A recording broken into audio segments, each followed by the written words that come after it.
Gulls are common sights on beaches all around the world, and they're wonderful subjects. They're really great. Being so pale, they stand out against pretty much everything else, and personally I can't go past them.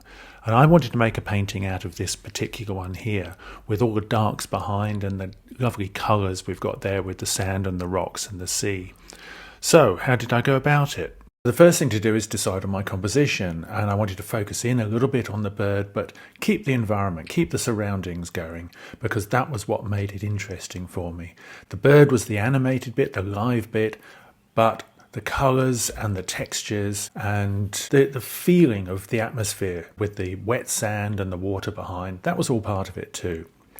So I've sketched it out and I've drawn the gull fairly carefully, but I've lifted a little bit of excess pencil off because I don't want to be restricted too much by where that is. And then the first thing to do is just block it in. So I'm going in and putting some reflected light into the bottom because I know that from the sand there'll be this lovely golden glow coming up into the belly of the bird. There'll be a little bit in the face as well, and on the back it's going to be reflecting the sky. So I've got the two colours here straight away. I've got the warmth of the sand and the cool blues of the sky. So just fairly loosely blocking this in now.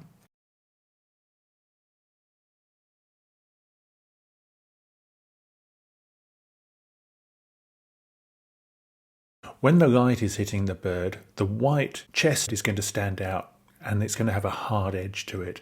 So I'm cutting that out straight away so I know where that is, and I know that I don't want to go over that with any washes. I'm not going to be using any masking in this, so it's all about painting around my subject. The beak and the actual shape and stance of the bill is paramount to getting it right. So I took a lot of care with my drawing. I used the photograph as a good reference in this case, but from that point onwards, I'm going to let the painting take over. So here I'm just putting in a little bit of colour just to pick out that lovely curve of the breast on the right, and then I know that there's going to be rocks and things on the other side, so it doesn't matter about the shapes I put in there. Underneath there's going to be some good shadows, and that's the reason that this bird stood out to me so much. It was against a dark background, and going past such a high contrasty thing is quite difficult. It's just perfect if you're into that sort of painting, which I must admit that I am. So getting that contrast in place right at the beginning is really important because the bird is going to be the only white thing in it. The colours that I'm putting in at the moment, they're just greys. So I'm using a brown grey and a blue grey. And when I say a grey, there's just not much in it. There's one or two colours there, but I'm not too concerned really about the actual colour at this point. I just want to get the shapes. That's far more important than getting some good colour in there at the moment. If I get the shape of the bird wrong at this point, I would have to start making some changes and corrections. I can do that later in the painting, but it's worth taking some time and a little bit of effort to get that shape in.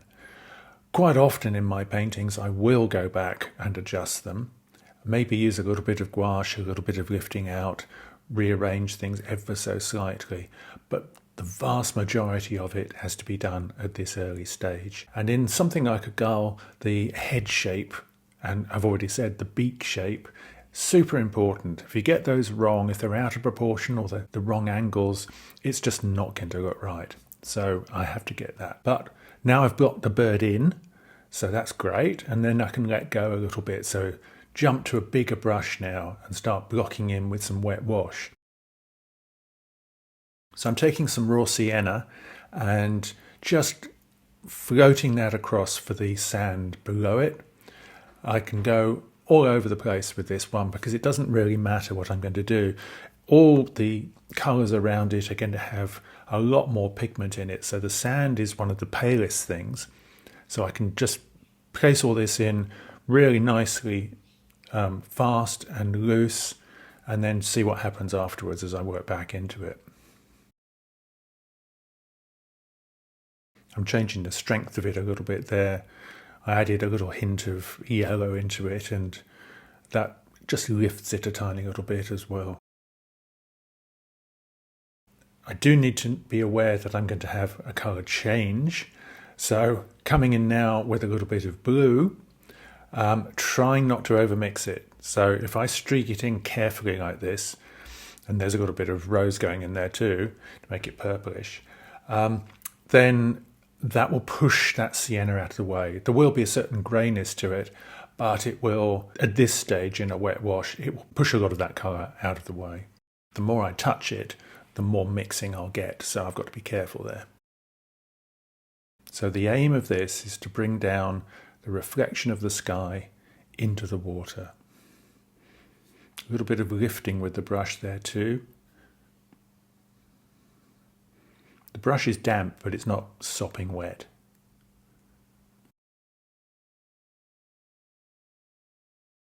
So these marks are slightly stronger, but they're still very soft as they're blending into the other colours there.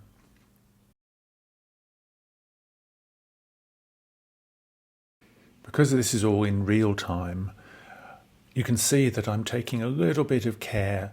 I'm thinking about where my strokes are going to go, almost pre-planning them in places, letting my brush float over the top before I actually make contact with the paper, just so I know what sort of angle I'm working to and how big and expressive I want those marks to be.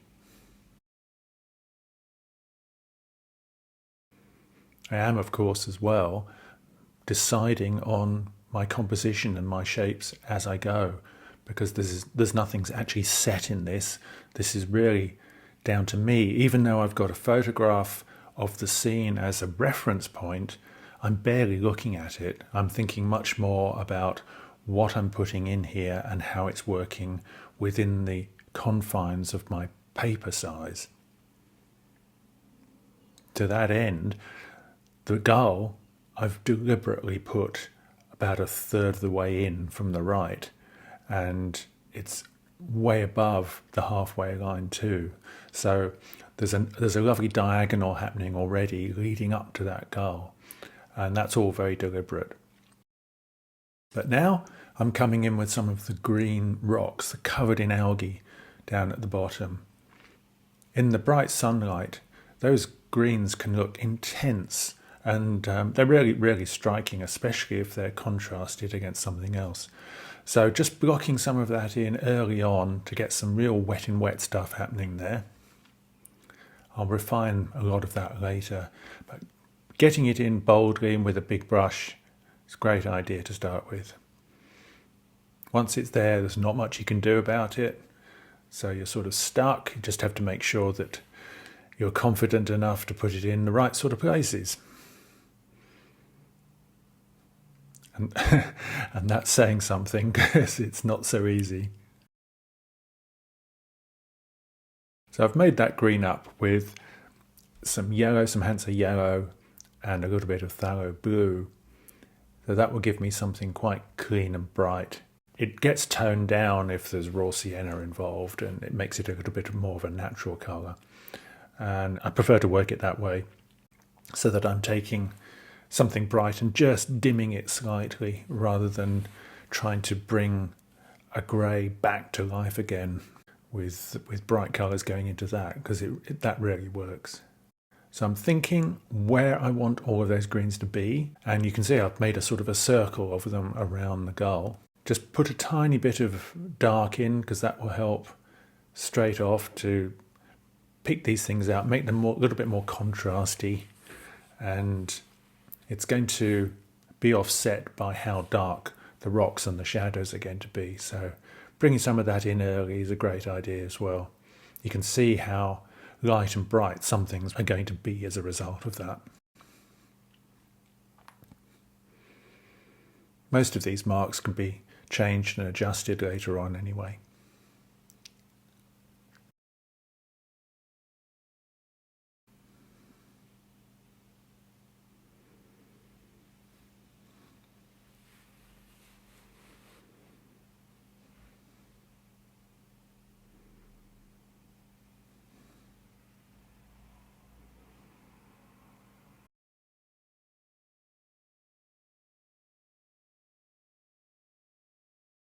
Now, change of colour. So I was going in with a darker green there. I'd added in some ultramarine into that. But now I'm taking some burnt sienna in my raw sienna, a little bit of rose as well, and just starting to get some colour changes happening. I know that the rocks in shadow need to be quite warm. They're not going to be green. There's oysters everywhere on these rocks, and they're going to be varying colours. In the sunlight, they're going to be quite bright with a little hint of warmth, but a lot of coolness in them as well, some blues and things. But in the shadows, I want the reflected light of the sand in there. Now, jumping to the back, because I don't want to keep it all white. So we'll get some blue in first.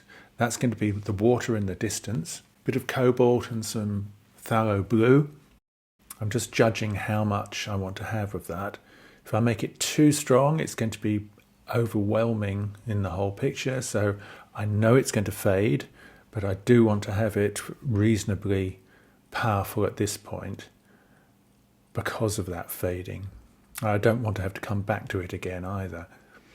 I prefer to just keep this as a wet wash and just let these other colours that I'm putting in now run into it, so I've got a fuzzy background.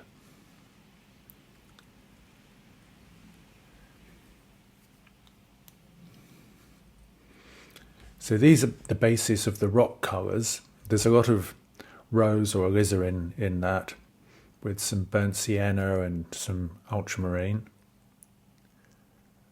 So it's just starting to block that in. I want a whole lot of varied colours to happen.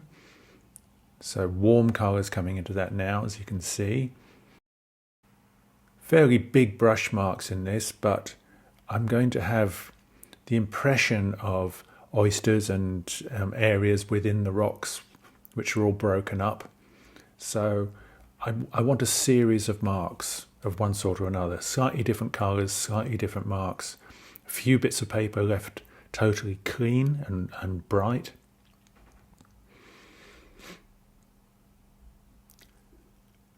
But working through it, just sort of slowly working through it, letting everything run together as well. So although I've mixed certain colours on the palette, I want a lot of that to also mix on the paper. On the left-hand side, above the brush there, I've got an area of sand, and I wanted to bring that up from the bottom, because I don't want the painting to be split into two by having just sand at the bottom and just water and rocks above. So bringing that little bit of sand up, that changes all of that straight away. In the same way that the blue in the sand below is reflected, and we've got the blues down there to match the blue up in the back. So while everything is still very damp, I'm going in with stronger colour. I'll still vary it, but it's stronger, and it will run and try and get a little bit of shape and form into these rocks. So essentially I'm painting the shadow bits. Going as dark as that looks quite scary, but it will all lighten off as it dries and as it disperses as well. I've just got to be careful not to go into the gull.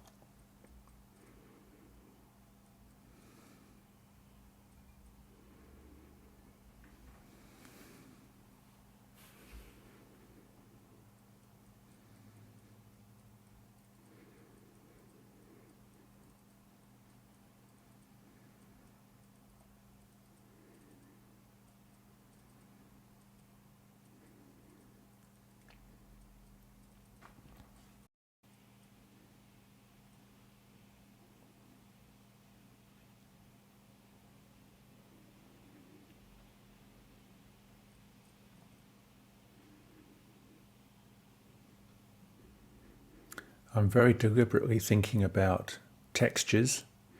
So these are much smaller marks going in, and as they disperse, hopefully they will look as though I've got changes within those rocks, whether that is those oysters or just cracks or depressions within the rocks.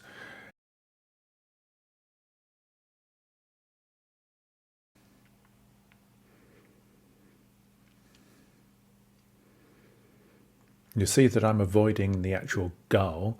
I haven't gone right up to it yet, but there will be a point when this has dried off a little bit that I can relax and go to the gull and take more time and pick it out a little bit more carefully.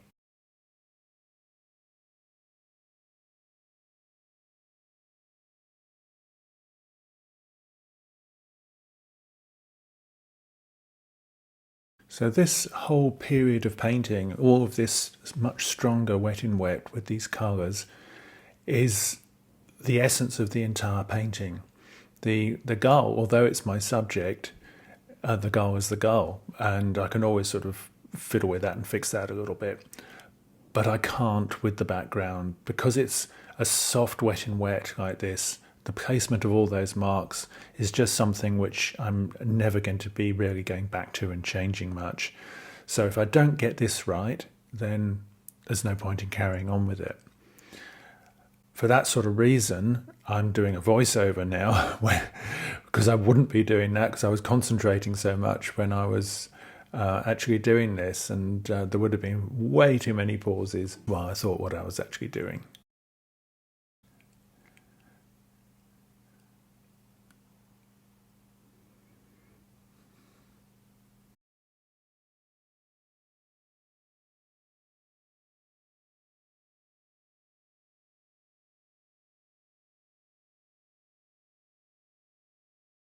So I'm refining a little bit now because the bulk of it is in place, and I'm now just thinking about shapes, like the green rocks there down at the bottom.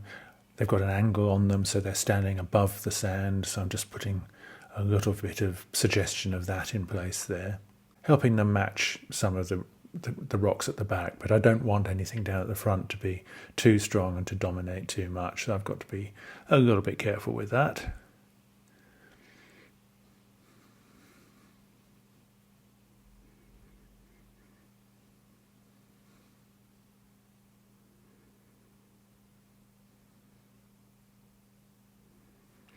So getting shapes of rocks is very important. They don't look right without it, but in a painting they've got to fit in with everything else. So in this case they're sort of half sunk into the sand. They've got the sand all around them, and they're sort of softened in there. So I've got a whole range of different edges. I've got to make it look as though they are very much part of things and not just some object which is drawn straight on top. Now I'm just adding a tiny bit more green into it, just boosting up the colour. Anything with yellows in it will fade a lot, and these greens are no exception, so bump up the colour a little bit.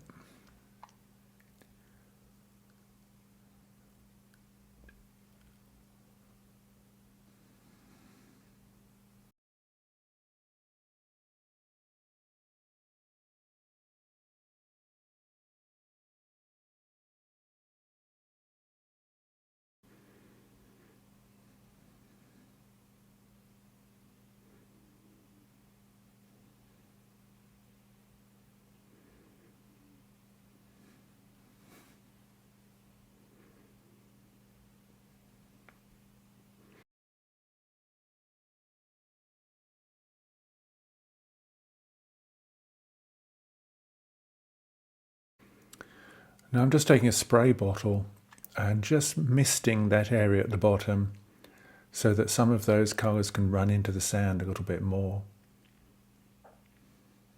Stop some of those stronger edges.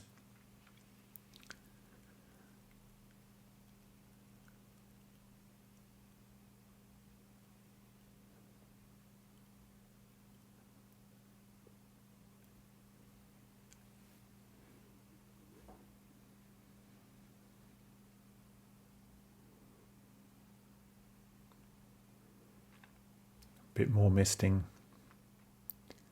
It helps colours to move together a bit. And it can, of course, add a little bit of texture in when you get spotting from the water droplets too.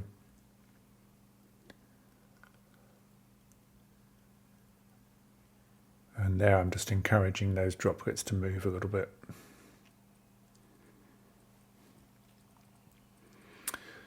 So once that has dried, which it has now, then I can come back and start refining the shape against the bird and match the colours around it to the surroundings. So I've already got my shape because I put it in a pale form earlier, so that helps a lot. But I've still got to be very careful where it all goes.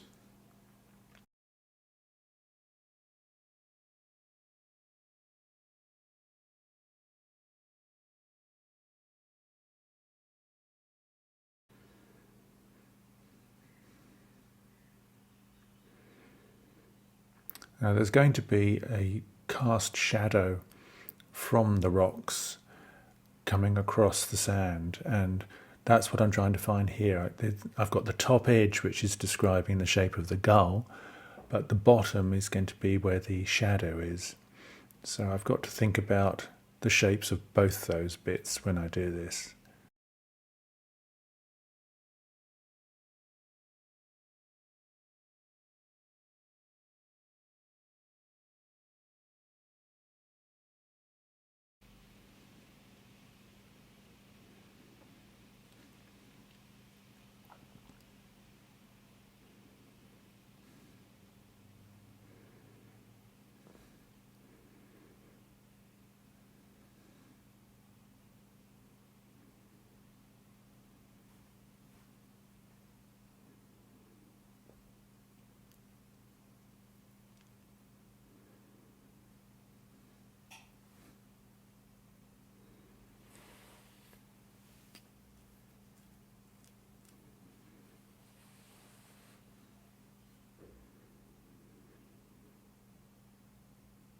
Taking the same colour and coming across to the other side and doing exactly the same idea, just finding a shape. So I'm making all of this up. I know that it's sort of based a little bit on the photo reference that I've got, but I'm not really looking at that again. I'm just thinking about where the light is coming from, how much shadow I want to have compositionally, and then just making an irregular edge to make it look as though it's plausible.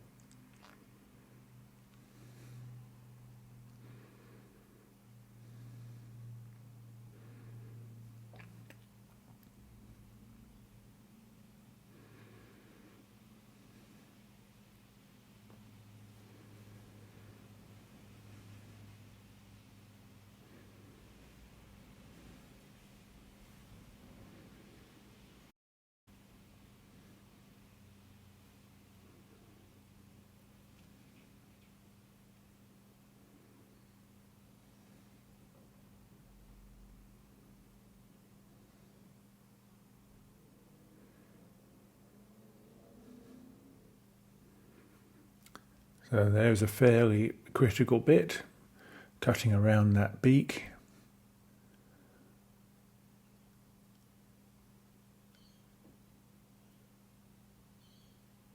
Like I said before, I could change that later if I wanted to, but I'd much prefer to get it right the first time.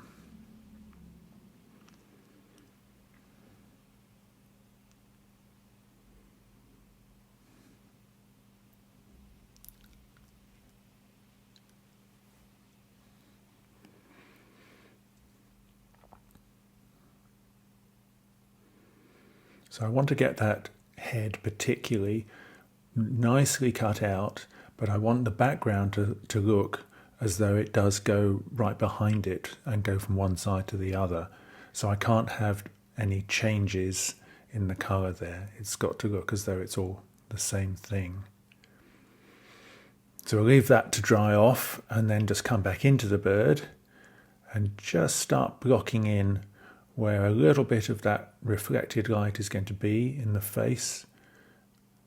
And I'm boosting up the colour I put down in the belly as well, because I decided that with the sand there, I wanted to almost match the colour of the sand that I got just at that point, make it a little bit stronger.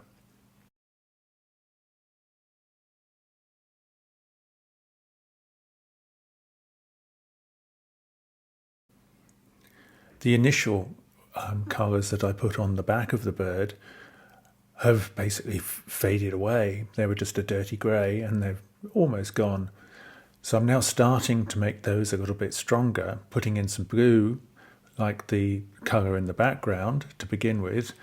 And I just put in some phthalo there. It was a little bit too strong, so just wipe some of it back. Let's just soften it.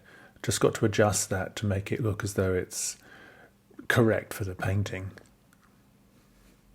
I can always add to it, but I don't want it to be too strong at the beginning. So the back of the bird is going to be a grey, but it's going to be a very blue grey.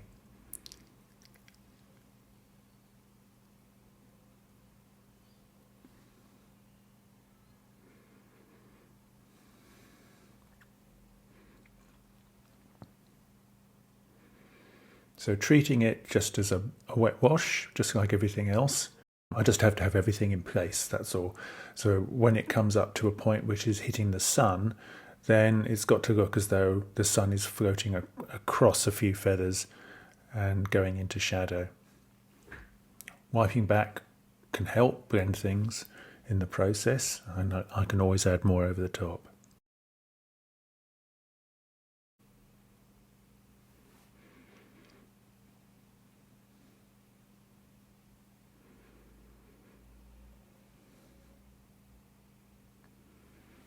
So some blue there going into the face, and I did have a slight problem here because the yellow was still a little bit wet and it was turning some of that blue into a green, and it needed a little bit of extra rose in there to stop that happening, and a little bit of adjustment.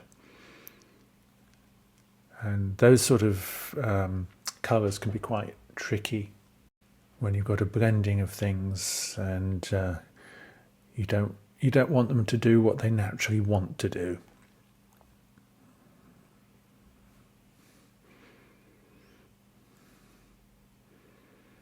So I'm thinking about where the shadow is going now, the cast shadow from that head. How far across that comes.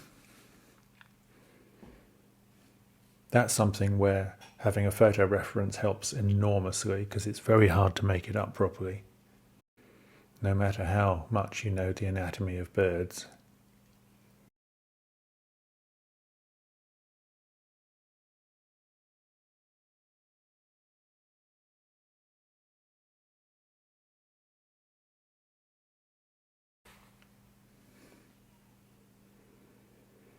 I've got a little bit more purpley now. This is predominantly cobalt with some rose in it. So in painting birds in pictures like this, I need to be careful not to put too much detail in.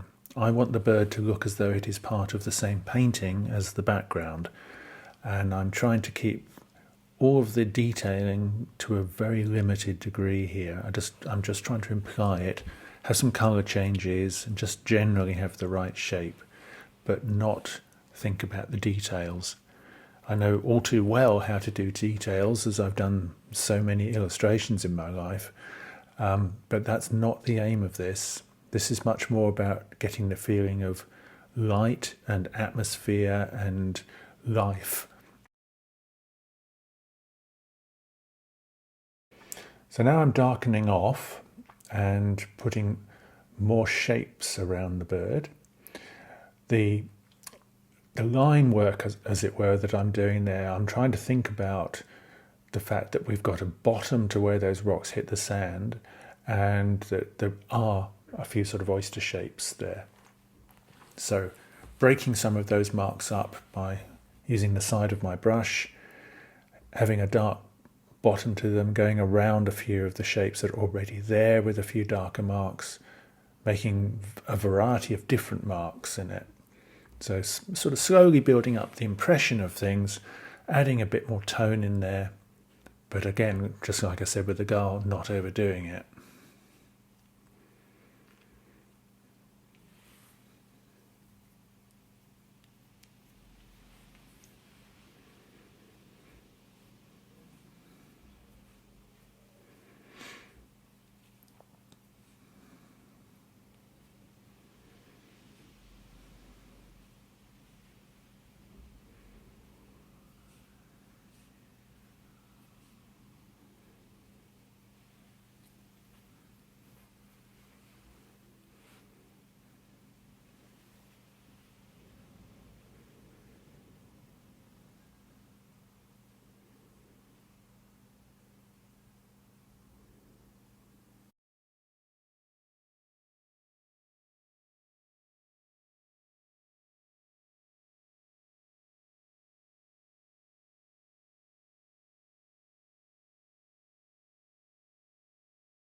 A little bit more colour here and there, just pushing it around, waiting to see what happens really. A little bit more side of the brushwork, because that will give me a hint of texture through the back. I only want a little bit of it because I don't want to get rid of all those nice soft edges over the back there. Now I'm taking a painting knife, and because I had quite a lot of damp area there, I'm able to just scratch into it and just push the paint around a bit. So that brings back a little bit of light into the colour here and there. I'm not trying to scrape back to white or anything. I'm just trying to make a few extra shapes in there which are going to be paler against something darker behind.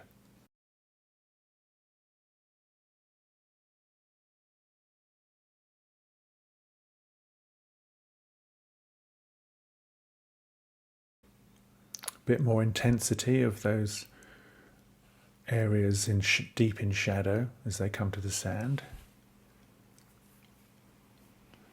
So just boost that colour up.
So just quietly going over my shapes, just finding some top edges, adding a little bit more texture in here and there.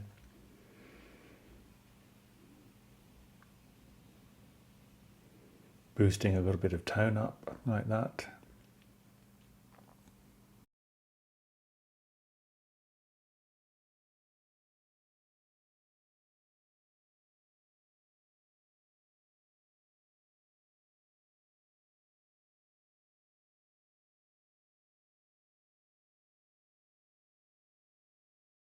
Just adding a few marks into the algae there for a little bit more texture.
So I just decided I put in too much into that one, and just having to fix that problem. So a bit of water, bit of tissue, and bring some light back into it just by putting the brighter colours back.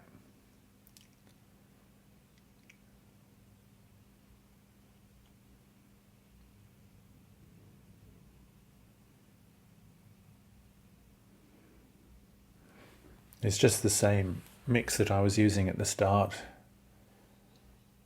Nice and intense. And now I'm just going to make a few marks which will hopefully look as though we've got that top of that rock sort of covered in sand and just some of it showing through. This is also great for the foreground because it gives me something interesting and broken up, but it's not describing too much, it's not saying too much within the painting. It's just a little bit of texture sort of suggesting something, and it's a lead-in, it's another element of the diagonal which is taking me in towards the bird.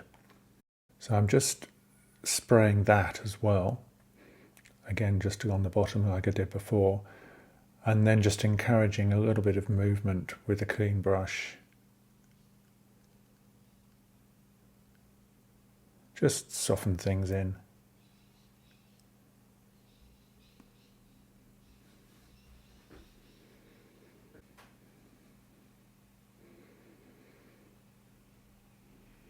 Now I can see that I needed to have just a little bit more dark within it, because that's got to match some of the darks at the back. I don't want too much down at the front there at all, just a little bit, because that will stop it looking as though it's top heavy, and this is going to match it down below.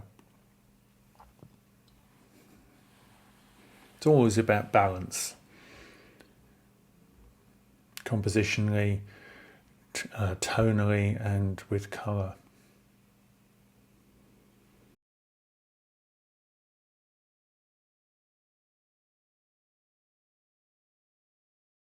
Tiny bit more misting.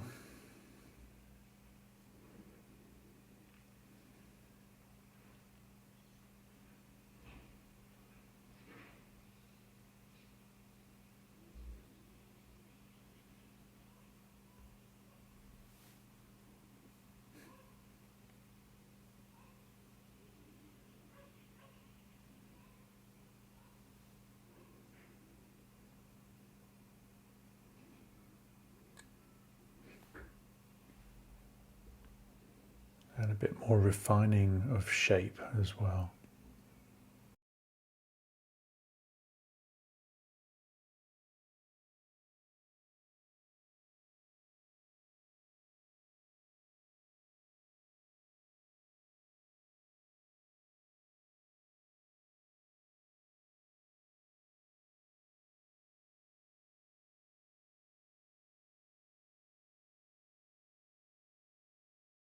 So now that that is all dried off, then I'm going to start refining the bird.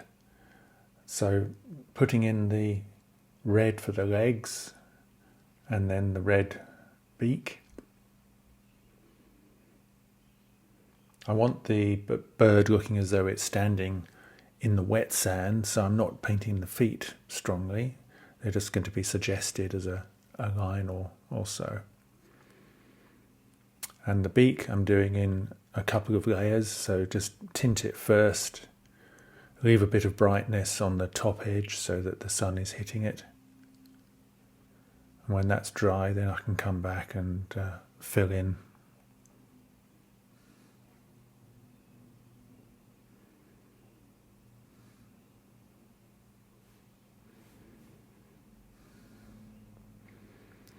Now the next thing, it was something I thought twice about before I did it, which was all the sort of potential ripples and things there are in the water there as it moves through, as the water swirls around. And in the photo references that I have, because I've got several pictures, there's a lot of wonderful movement there, and that attracted me a lot.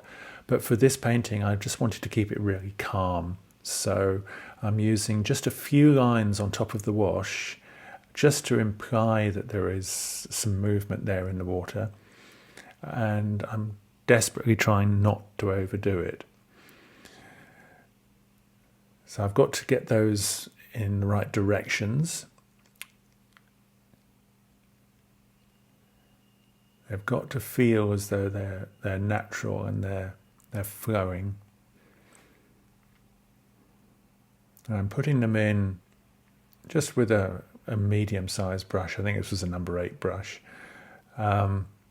Mostly in the blue or purpley blue to start with here, the same sort of purpley blue I've got in the background. And it certainly helps having a few marks there. It breaks up that very blank wet wash. So that element of it is a good thing. But I don't want these marks to stand out too much. So I'm going to put them in and then soften them back with a big brush.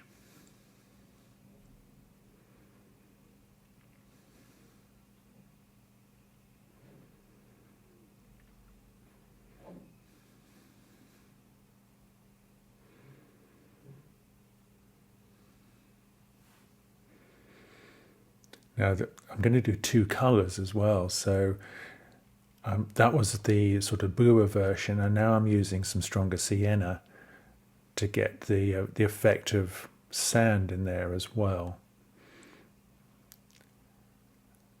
So some sort of golden streaks and some cool bluish streaks.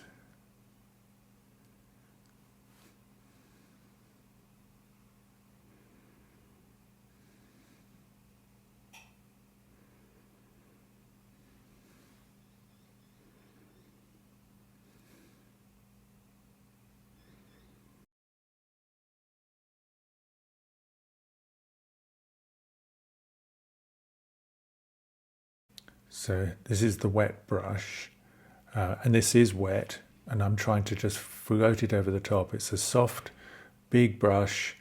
I just want to pick up those colours that I've just put in and soften them down. So just gently blend them into the wash that was there below, but without changing the wash I've already got.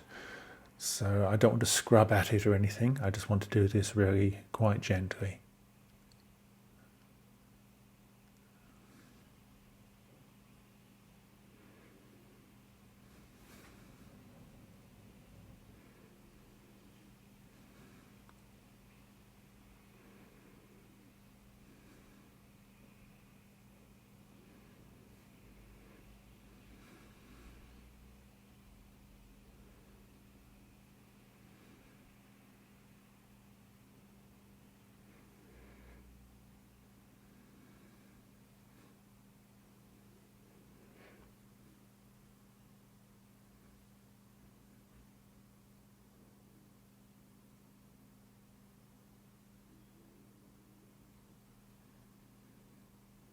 So that's much better. It's much more blended in now.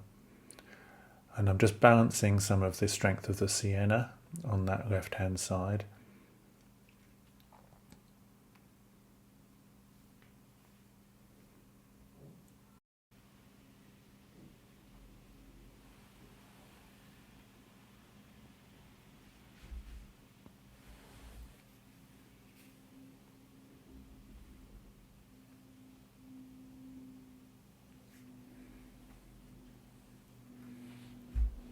And now comes one of those critical things of putting the shadow in from the bird. So I've already got it cast by the head onto the bird's back, but now I need it to come down onto the water, the sand and the water below.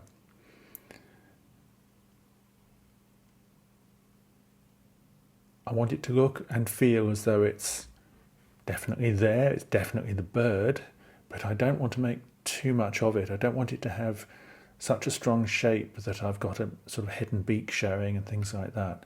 I just want it to be part of the background and not have too much presence, really, just to be a natural thing.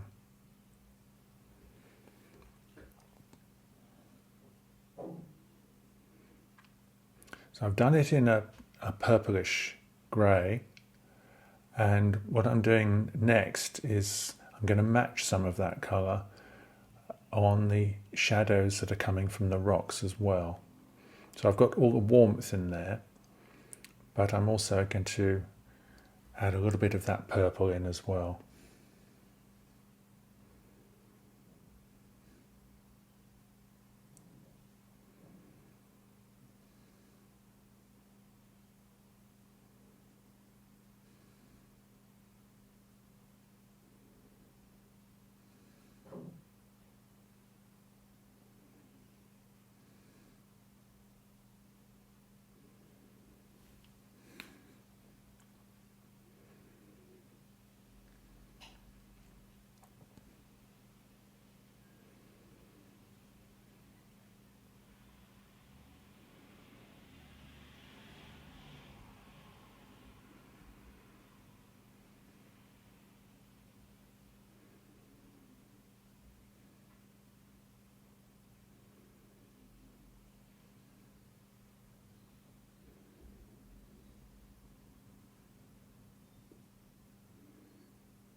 So just like I did with the greens up in the back, I'm just bringing a tiny bit of that purple down to the front as well, so it's consistent throughout the painting. Not much because there's no real cast shadows there, but just a little hint of it.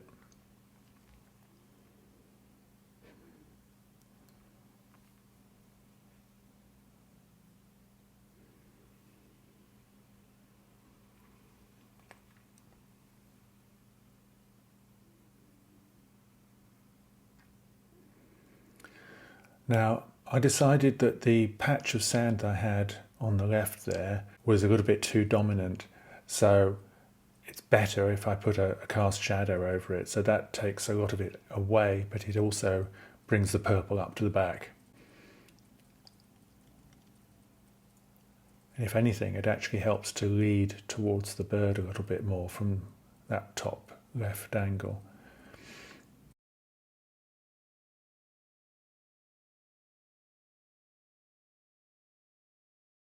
So I've just added a little bit of water on top, and I'm just bringing my knife back again so I can just pull back a little bit more colour around the bird. Pale areas anyway, at least not so much colour. A little bit more shape, suggest a raggedy oyster or two up there.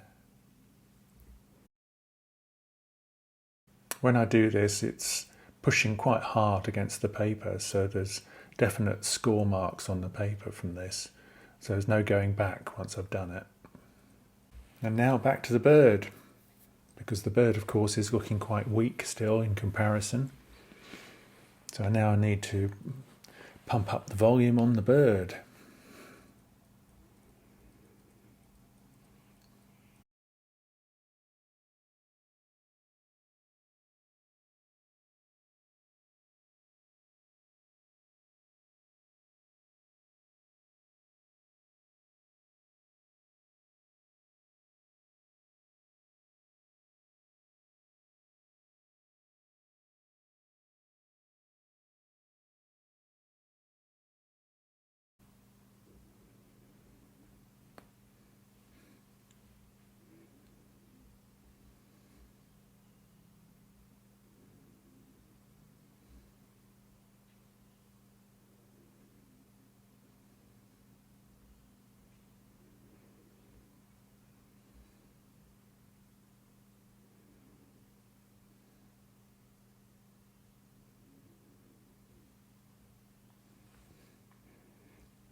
These are relatively small gulls.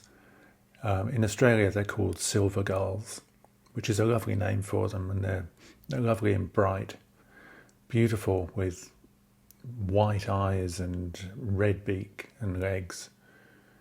There's a similar one in New Zealand as well. I think it's called the red-billed gull in New Zealand. But they're relatively small ones, not like the big herring gulls and things from Europe. They're half that size. They can still be pretty feisty and aggressive though, and they'll certainly try to steal your chips. Not this one, this one's a good one. This one's well fed.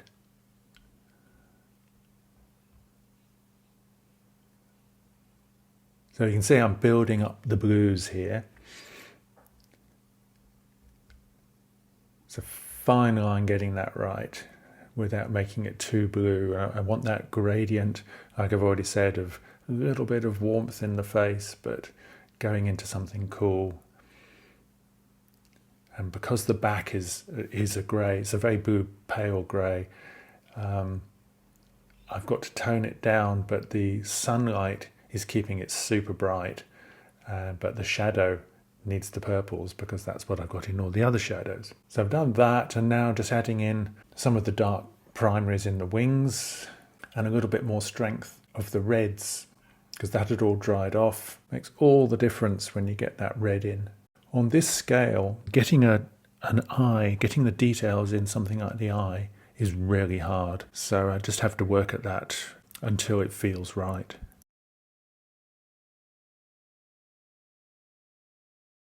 And here we are. This is the finished painting. I hope you like it.